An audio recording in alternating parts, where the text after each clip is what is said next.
chapter 22. For 3 years there was no war between Aram and Israel, but in the 3rd year Jehoshaphat king of Judah went down to see the king of Israel. The king of Israel had said to his officials, "Don't you know that Ramoth Gilead belongs to us, and yet we are doing nothing to retake it from the king of Aram?" So he asked Jehoshaphat, "Will you go with me to fight against Ramoth Gilead?" Jehoshaphat replied to the king of Israel, "I am as you are, my people as your people, my horses as your horses." But Jehoshaphat also said to the king of Israel, "First seek the counsel of the Lord." So the king of Israel brought together the prophets, about 400 men, and asked them, "Shall I go to war against Ramoth Gilead, or shall I refrain?" "Go," they answered, "for the Lord will give it into the king's hand." But Jehoshaphat asked, "Is there no longer a prophet of the Lord here whom we can inquire of?" The king of Israel answered Jehoshaphat, "There is still one prophet through whom we can inquire of the Lord, but I hate him, because he never prophesies anything good about me, but always bad. He is Micaiah son of Imlah."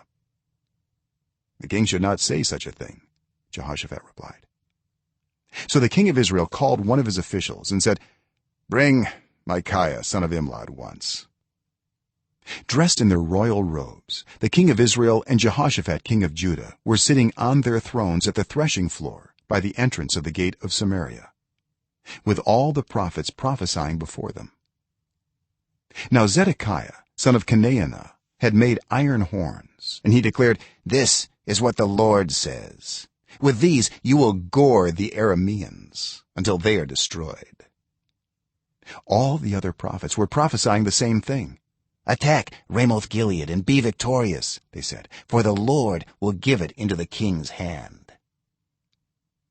The messenger who had gone to summon Micaiah said to him, "Look, the other prophets without exception are predicting success for the king. Let your word agree with theirs and speak favorably."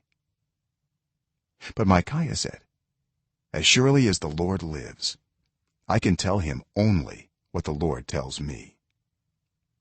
When he arrived, the king asked him, "Micaiah, shall we go to war against Ramoth Gilead or not?" "Attack and be victorious," he answered, "for the Lord will give it into the king's hand."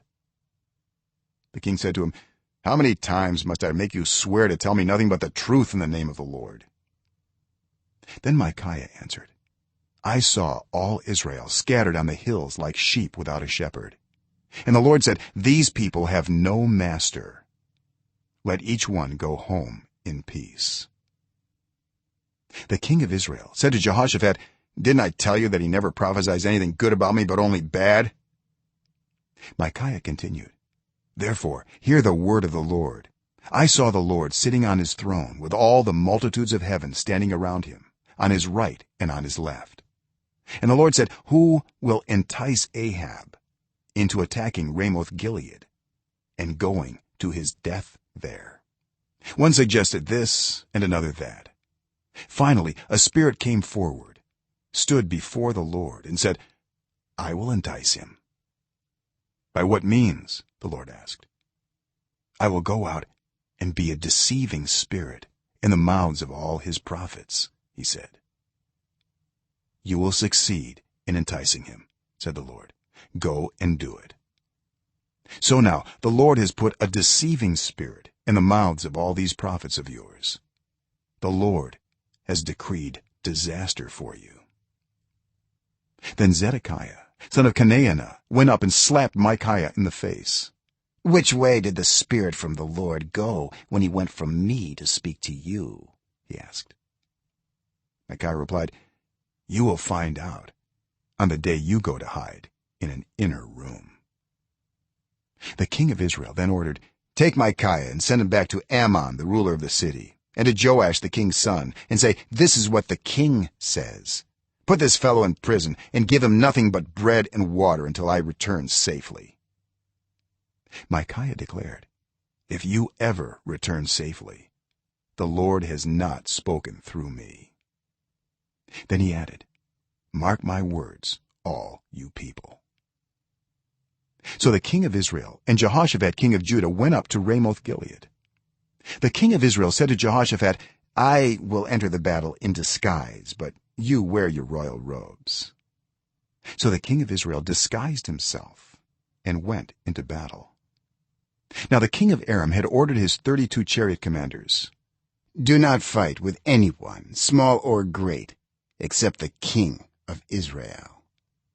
When the chariot commanders saw Jehoshaphat, they thought, surely this is the king of Israel. So they turned to attack him. But when Jehoshaphat cried out, the chariot commanders saw that he was not the king of Israel and stopped pursuing him. But someone drew his bow at random and hit the king of Israel between the sections of his armor. The king told his chariot driver, wheel around and get me out of the fighting. I've been wounded. All day long the battle raged, and the king was propped up in his chariot facing the Arameans. The blood from his wound ran onto the floor of the chariot, and that evening he died. As the sun was setting, a cry spread through the army, every man to his town, every man to his land. So the king died and was brought to Samaria, and they buried him there. They washed the chariot at a pool in Samaria where the prostitutes bathed, and the dogs licked up his blood, as the word of the Lord had declared. As for the other events of Ahab's reign, including all he did, the palace he built and adorned with ivory, and the cities he fortified, are they not written in the book of the annals of the kings of Israel? Ahab rested with his ancestors, and Ahaziah his son succeeded him as king. Jehoshaphat son of Asa became king of Judah in the 4th year of Ahab king of Israel. Jehoshaphat was 35 years old when he became king, and he reigned in Jerusalem 25 years. His mother's name was Azubah, daughter of Shilhi. In everything he followed the ways of his father Asa and did not stray from them. He did what was right in the eyes of the Lord. The high places, however, were not removed, and the people continued to offer sacrifices and burn incense there. Jehoshaphat was also at peace with the king of Israel. As for the other events of Jehoshaphat's reign, the things he achieved and his military exploits, are they not written in the book of the annals of the kings of Judah? He rid the land of the rest of the male shrine prostitutes who remained there even after the reign of his father Asa. There was then no king in Edom. A provincial governor ruled. Now Jehoshaphat built a fleet of trading ships to go to Ophir for gold, but they never set sail. They were wrecked at Ezion-Geber. At that time Ahaziah son of Ahab said to Jehoshaphat, let my men sail with yours. But Jehoshaphat refused. Then Jehoshaphat rested with his ancestors and was buried with them in the city of David his father, and Jehoram his son succeeded him as king. Ahaziah son of Ahab became king of Israel in Samaria in the 17th year of Jehoshaphat king of Judah, and he reigned over Israel 2 years. He did evil in the eyes of the Lord, because he followed the ways of his father and mother, and of Jeroboam son of Nebat, who caused Israel to sin. He served and worshipped Baal, and aroused the anger of the Lord, the God of Israel, just as his father had done.